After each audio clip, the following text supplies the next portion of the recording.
Karena sejak awal kami menjabat rektor, trust-nya tinggi Mas. Tinggi Pak. Dan orang Lamongan itu tradisinya walaupun di tingkat ranting cabang itu merasa memiliki amal usaha Mas. Bersama-sama gitu ya. Iya.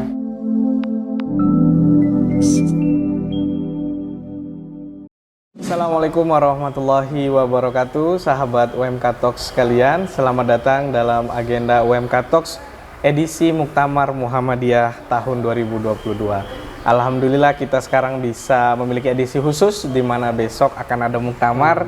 Jadi kita syuting langsung di lokasi muktamar di Solo. Dan hari ini tamu kita adalah rektor dari Universitas Muhammadiyah Lamongan. Assalamualaikum Bapak. Waalaikumsalam. Beliau adalah Bapak Dr. Abdul Aziz Alimul Hidayat Eskep Nurse MKes.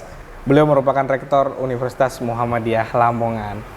Bapak, sebelum kita ngobrol lebih dalam lagi nih, bisa cerita sedikit tentang Pak Aziz ini, backgroundnya bisa sampai bisa ada di UM Lamongan nih, gimana nih Pak? Jadi saya ini sebenarnya dosen tetap Universitas Muhammadiyah Surabaya.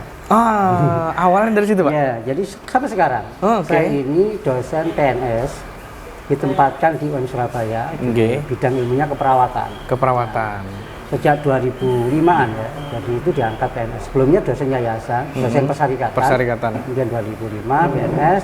Nah, kebetulan 2 periode menjadi wakil rektor 1 bidang akademik UM Surabaya. Oke. Nah, setelah itu Universitas Muhammadiyah Lamongan ini rektor sebelumnya meninggal. Betul. Mengganti pengganti antar waktu. Pengganti antar waktu. Berarti sampai kapan nih Pak? Nah, setelah berganti waktu selesai kemarin, baru dilantik untuk yang pertama kali 2026. Wah, berarti baru nih, masih seger semangat ini Pak. Oke. Nah, bisa cerita sedikit Pak Dr. Aziz, Pak Rektor, tentang semangat UM Lamongan. Kok bisa sampai berdiri ini kan katanya masih baru seger nih. Wah, gimana Pak? Jadi memang kalau saya lihat ini kan UM Lamongan ini kan penggabungan ya, Stikes ekonomi sama Muhammadiyah Stikesnya. Nah, karena kebetulan saya setahun jadi PAW, itu kan saya lihat potensinya besar. Anak-anak muda semua. Anak-anak muda. Hampir 90% usianya ya di bawah 35. Wow. 40, 35 lah. Luar biasa. 90% lah itu. Betul. Nah, bagi saya itu menjadi potensi. Potensi banget itu Pak ya. Jadi walaupun sebelumnya mungkin inspirasi tidak terlalu banyak dari berbagai orang luar dan seterusnya, dan tentu potensi ini saya ingin membangun, ada komitmen, ada etos kerja, ada kemampuan. Ini tinggal bagaimana mendrive agar teman-teman ini bisa cepol. Oke. Potensinya di Lamongan besar sekali. Oke. Pak Rektor, tantangan awal ketika UM Lamongan berdiri nih kira-kira gimana nih Pak? Kalau tantangan ketika saya Lamongan berdiri itu mindset Mas. Gimana Pak? Mindset ya? Pola pikir. Jadi ya mungkin karena saya terbiasa di kota besar. Kota besar itu kan persaingan istilahnya kompetitifnya kan tinggi. Tinggi banget. Nah, ketika masuk di Lamongan itu saya gak terlalu. Agak beda nih ya. Beda stylenya. Kayaknya yang penting ya sudah saya kerja nyaman, sudah selesai, sudah sesuai. Pulang. Semua itu saya lihat. Ya, ada 1-2 yang punya pemikiran yang jadi hanya beberapa orang yang punya sifat kompetitif tinggi itu tadi, tapi sebagian besar itu. Nah, saya langkah pertama yaitu merubah mindset. Apa yang dilakukan Pak? Pertama pola pikir itu saya tata visi bersamanya. Harus sama satu frekuensi dulu Pak ya. Jadi visi nilai-nilai inti di Universitas Muhammadiyah Lamongan satu samakan dulu maknanya supaya dia sama. Visi membangun Muhammadiyah itu. Ya, siapapun teman-teman di UMLA waktu itu dosen maupun teknik baik Muhammadiyah atau Muhammadiyah satu sama ketika masuk di UMLA. Visinya adalah bagaimana membangun universitas ini bagian dari amal usaha untuk menjadi perguruan tinggi unggul, tentu mempunyai ciri khas Islami, profesional, itu kemudian yang harus kita kejar. Nah, dari situlah teman-teman sadar ini perguruan tinggi Muhammadiyah perguruan tinggi besar. Saya ceritakan contoh-contoh beberapa PTN yang dulunya dari nol kemudian bangkit. Jadi saya sampaikan, jadi tidak menutup kemungkinan perguruan tinggi di kabupaten kecil, kota miskin, kan kota miskin ya, Lamongan itu. Tapi nanti reputasinya besar, cepat. Gitu. Nah, Cepat. saya ingin mencoba ke situ. Oke. Luar biasa Pak Rektor ya. Jadi perjuangannya itu tidak kecil gitu ya. Banyak sekali pengorbanan yang harus dikorbankan gitu ya. Tapi ya inilah namanya mengabdi ya Pak. Iya. Gitu. Berapa program studi Pak kira-kira Pak yang di UM Lamongan? Saya awal 14. 14. Nah, kemudian setahun itu ada mungkin prosesnya sudah lama belum. Saya menyempurnakan 16. Oke. Nah, baru tahun ini kita mencoba memprogram 3, baru kelar tambahan 1 Apa itu, Pak? teknik industri. Teknik industri. Nah, 2 yang belum. Sekarang mudah-mudahan dalam proses penilaian informatika medis sama kewirausahaan. Oke, kenapa informatika medis Ya. Pak? Saya baru dengar ini informatika medis ini. Mencari, ya, Menarik kayaknya nih. informatika medis. Kan biasanya teknologi biasa Ya, umum. Saya ingin membangun ini ya, image bahwa dulu Stikes Muhammadiyah Lamongan kan sekolah tinggi ilmu kesehatan yang dikenal orang di wilayah sekitarnya ya. Ketika bergabung universitas, ciri khas universitas itu tidak lepas. Tetap keunggulannya di bidang kesehatan. Betul, dari betul. segala bidang. Makanya kan kami juga ada fisika, saya arahkan ke fisika medis konsentrasinya. Nah ini kebetulan industri baru terbit, baru turun. Nah kami juga nanti arahkan ke industri-industri yang kaitannya dengan medis. Nah termasuk informatika. Nah, informatika ini kan banyak teman-teman ahli informasi, ahli informatika, tapi di bidang kesehatannya itu kurang. Kurang, betul. Dan itu yang kami jembatani. Nanti dari lahir itu seorang ahli-ahli di bidang IT, tapi di bidang medis. Apalagi perkembangan teknologi informasi kan sangat cepat. Apalagi pakai artificial intelligence dan seterusnya. Itu kalau nggak orang informatika medis kan nggak masuk. Nah, kalau saya buka informatika kan sudah banyak. Tetangganya sudah banyak. Saya ingin mencoba itu. Ya luar biasa. Variannya agak banyak. Dan kayaknya itu bukan keputusan yang salah, itu tepat sekali tuh Pak. Karena pertama pesaingnya tidak terlalu banyak dan sudah targeted dan itu adalah kelebihan dari Stikes Lamongan dulu kan. Gitu. Sudah dikenal. Dan berarti memang tujuan mendirikan prodi-prodi baru itu memang sudah terkoneksi gitu Pak ya. Bener. Industri, IT medis gitu ya. Yang satu tadi apa Pak? Kewirausahaan. Nah iya itu kewirausahaan juga masuk gitu ya. Jadi bisa diprodukkan semua. Saya ingin bangun begitu, membangun kolaborasi sebenarnya, membangun multidisiplin di dalam betul. tim itu. Makanya international professional education mau saya bangun sih, supaya nanti lulusan itu bukan bidangnya saja yang betul. Jadi dia ngerti. Itu yang saya mulai bangun dengan berbagai jurusan itu. Di harapan kami ya, ketika mencetak lulusan ya lengkap lah. Lengkap. Background berarti tidak satu bidang ilmu saja Pak ya. Sesuai dengan visi misinya Mas Menteri kayaknya nih ya. Iya, MBKM Merdeka Belajar seperti itu. Oke Pak Rektor, Pak Dr. Aziz, ketika kita bicara Muhammadiyah gitu ya, alhamdulillah besok kita akan muktamar nih Pak. Ya kan, kita akan besok muktamar dan sekarang adalah H-1. Kira-kira apa makna muktamar bagi Pak Aziz sebagai rektor dan mungkin UM Lamongan? Nah, seperti apa Pak? Jadi muktamar itu bagi kami ya sebagai pimpinan di AUM itu menjadi momen untuk mengukur semua capaian program Muhammadiyah. Ya termasuk kami yang di amal usaha. Betul. Barometernya adalah di muktamar, start pointnya di muktamar, termasuk mengevaluasi pekerjaan-pekerjaan kami di amal usaha. Betul. Maka saya mempunyai pandangan bahwa ketika muktamar berkumpulnya berbagai teman amal usaha se-Indonesia itu kan saling menunjukkan tentang kualitas, tentang produktivitas, tentang karya untuk bangsa. Bagi kami ini penting supaya dikenal oleh masyarakat luas. Jadi Muhammadiyah itu tidak sedikit. Karya-karyanya pun jauh melebihi dari yang diharapkan. Iya, betul. Nah, momen itu ada di muktamar karena semua pada datang, semua pada orang.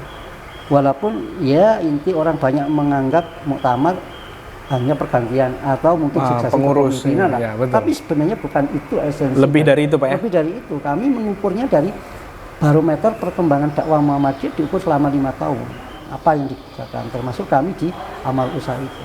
Nah, bagi kami tahun ini kan kami pertama menjadi pimpinan di UMLA, tahu kondisi muktamar, sudah tahu lihat apalagi ada event expo ini dengan begitu produk-produk yang dihasilkan ini, kami memang belum ikut tampil di situ. Tapi insya Allah muktamar tahun depan pasti akan ikut ya. Karena saya melihat. Sudah ngelihat ini Pak ya. Betul. Apalagi program studi kami kan sudah lengkap. Sudah lengkap, betul. Kemarin sudah saya mapping ada 4 fokus yang mau kita garap di dalam riset yang orientasi pada produk yang nanti sampai paten, kalau bisa nanti sudah hilirisasi supaya nanti ketika waktu muktamar depan saya ikut bisa sudah ikut bersaing nih kan Pak. Belum ada 4 produk. Iya. Nah, sekarang masih proses juga kayaknya nggak ikut di dalam ajang untuk itu. Tunggu aja nanti gitu Pak. Saya lihat aja mana-mana. Ini pantau dulu Pak ya, pantau dulu. Jadi bukan hanya sekedar produk, tapi kalau bisa sudah diproduksi oleh industri. Itu yang saya mau bidik di situ. Saya bisa ambil kesimpulan nih Pak ya, berarti warga Lamongan ini rugi sekali nih kalau tidak kuliah di UM Lamongan. Secara rektornya dan universitasnya udah mikir jauh ke depan Pak. Bahkan apa yang kita mau kerjakan besok, itu teman-teman UM Lamongan sudah cover itu Pak ya. Gitu. Kira-kira Pak, pesan apa yang mau disampaikan ke warga Lamongan ini Pak? Jadi saya berterima kasih pesan kepada semua warga di Muhammadiyah Lamongan. Terima kasih sekali. Karena sejak awal kami menjabat rektor, trust-nya tinggi Mas. Tinggi Pak ya? Dan orang Lamongan itu tradisinya, walaupun di tingkat ranting cabang, itu merasa memiliki amal usaha Mas. Bersama-sama gitu ya? Iya, jadi bukan amal usaha itu miliknya pimpinan orang-orang yang bekerja di situ. Tapi sampai cabang ranting, karena saya sering datang ke situ, antusiasme. Nah, trust itulah saya berterima kasih pada warga Lamongan. Mudah-mudahan trust ini terus. Nah, kalau terus ini tentu disebarkan halayak sasaran yang luas, tetangga dan sebagainya. Betul. Ini yang menjadi kekuatan. Maka saya rasa dan saya yakin bahwa UMLA kan kuat, disokong dari berbagai warganya. Betul. Ya tahu kan warga Muhammadiyah Lamongan itu kan fanatiknya. Ya, solid sekali Pak. Bukan main. Tidak diragukan lagi tuh. Ya. Sudah kalau muktamar aja ini kemarin sudah nggak bisa menghitung orang yang mau datang gimana. Padahal ya belum tentu bisa masuk tadi. Iya betul. Jadi rame-rame nih datang nih Pak ya? Iya. Rombongan untuk datang muktamar. Tapi niatnya bukan masuk kan, niatnya bagaimana ingin tahu saudara-saudaranya, menjalin ukhuwah kan. Bagaimana teman-teman di situ. Betul. Oke Pak Rektor, kita membahas ke tema selanjutnya. Tantangan pendidikan Indonesia. Iya. Ke depan kira-kira seperti apa Pak kalau di mata UM Lamongan? Iya. Jadi saya itu membaca begini, ini kan terkait dengan era teknologi informasi. Betul. Itu yang saya inginkan, bahwa kebebasan dunia pendidikan tinggi itu akan semakin luas. Terbukti sudah mulai. Nah, kampus yang berbasis IT yang selama ini hanya mengandalkan profesional itu pasti akan ditinggal. Maka harus bisa mentransformasi semua sistemnya menggunakan basisnya adalah IT. Nah itu yang akan ya istilahnya kampus digital lah. Kampus digital. Atau online kampus lah. Ya sudah. Maka itu yang harus kita kejar. Maka saya sering mengatakan perspektif eksternal yang pertama, isu-isu strategis yang kita garap itu adalah digitalisasi kampus. Kalau tidak, semua tidak menggunakan baik sistem informasi atau digital, sudah. Kita ketinggalan Pak ya? Dan itu sudah terbukti. Nah, maka kami dari UMLA juga mencoba, walaupun tidak seperti teman-teman saudara di UMKT. Sama lah Pak. Gitu ya. Pokoknya kalau sudah bervisi ke depan itu jadi sudah tidak ragu. Mulai kecil Mas. Saya melihat di webnya aja beberapa perbankan. Nah ini mau berhidup. Walaupun dengan anggaran yang cukup kecil, tapi kami bisa mencoba mulai dari sedikit supaya nggak ketinggalan jauh-jauh. Nah itu saya bangun. Maka kami tahun depan kan harus buka namanya kelas online. Jadi UMLA online lah istilahnya. Yang satu pilihannya UMLA online. Tapi beberapa program studi yang nanti kami didik, tidak semuanya, dicobanya dulu. Jadi ini kan membangun bagaimana kita menyiapkan nanti sistem-sistem itu sudah mulai. Jadi itu Mas. Ya yang kedua adalah internasionalisasi. Sudah itu kalau kita nggak global, ketinggalan Pak. Sudah. Betul. Kampus sudah mulai asing. Berdatangan Pak. Itu yang mau nah, yang ketiga itu yang entrepreneur. Jadi kampus tidak boleh mengandalkan dari mahasiswa, maka kampus harus memiliki unit usaha. Betul. Yang bisa menopang entrepreneur kampus, yang supaya nanti juga sangat mengkaitkan terkait dengan hilirisasi produk-produk riset. Kalau tidak punya pabrik atau punya industri kan gampang jalan ya hilirisasinya. Betul. Makanya entrepreneur itu bangun. Penting. Tapi kalau kita nggak punya ya nggak jalan. Pak Rektor, saya penasaran nih Pak dengan segala pengorbanan itu, apa sih yang memotivasi Umla nih Pak sampai mau berjuang sejauh ini gitu loh Pak? Kalau dipikir-pikir kan banyak banget yang harus dikorbankan ini. Mungkin Pak Rektor juga udah mengorbankan waktu, keluarga dan macam-macam. Apa yang memotivasi Bapak dan Umla sampai mau sejauh ini Pak? Saya ingin ya Mas, ingin menginginkan warga Lamongan ini kuat di dalam ini Muhammadiyah, Muhammadiyah. Saya ingin menjadi kampus yang relatif baru, tapi memiliki reputasi yang cepat, unggul lah katakanlah. Atau kalau dikategorikan kampus akreditasi unggul yang pertama di Kabupaten Lamongan, Gresik, ya sekitaran situ Pak. Yang penting bukan Jawa Timur, kan Jawa Timur sudah ada. Iya betul. Itu yang pertama, itu yang sebenarnya. Yang kedua, kami ingin menjadi kampus usianya relatif muda, tapi akselerasinya cepat. Tinggi, cepat. Nah ini kan mudah-mudahan beberapa PTN nanti bisa menjadi bersmas juga. Ini kampus kecil, kabupaten yang miskin, tapi mampu. Nah ini bisa dipakai di teman-teman di kabupaten kota sebagai bagian dari model pengembangan kampus. Nah, itu sebenarnya niat kita ya itu. Niatnya sudah sampai ke situ ya Pak. Ini kita tidak banyak waktunya Pak Rektor, Pak Dr. Aziz. Kira-kira ke depan Indonesia dan Muhammadiyah ini harus seperti apa Pak? Ya. Indonesia dan Muhammadiyah ini kan sejak awal Muhammadiyah itu berdiri jauh lebih dulu. Iya betul. Nah, artinya nilai-nilai yang dibangun oleh Muhammadiyah itu sudah benar. Muhammadiyah itu bukan hanya untuk kepentingan politik, tapi bagaimana gerakan dakwahnya ini untuk seluruh umat. Maka Muhammadiyah itu mewujudkan diciptakan masyarakat Islam yang sebenar-benar. Nilai-nilai Islam itu ya kita rasakan rahmatan lil alamin. Nah, tentunya kalau lihat perkembangan Indonesia, bangsa ini kalau saya persoskan, kalau mau bercermin di dalam membangun peradaban, ya mestinya seharusnya seiring lah mengikuti pola-pola pikir Muhammadiyah. Nah, termasuk muktamar besok. Pasti akan menghasilkan rekomendasi. Kalau Indonesia itu mau bangun seperti ini, rekomendasinya Muhammadiyah ini bisa ditindaklanjuti. Muhammadiyah itu kan visinya jauh, Muhammadiyah berkemajuan ini kan jauh lebih dari. Nah, maka dari situlah sebenarnya kami berharap para pemimpin dan seterusnya sadar akan bagaimana mengelola Indonesia itu secara benar. Kalau Muhammadiyah kan nggak ada nilai-nilai kepentingan kelompok, pastilah kepentingan umat. Dan nggak ada Muhammadiyah. Walaupun amal usahanya banyak, kaya dan seterusnya, bukan monopoli. Tapi keuntungan Muhammadiyah kan dikembalikan lagi ke umat. Betul. Ya, beda dengan sekelompok orang ya, pasti yang lain. Nah, nilai-nilai itu kami berharap ada dan dirasakan atau dipakai oleh para pemimpin bangsa ini. Supaya nggak ada kepentingan kelompok individu, itu yang paling penting.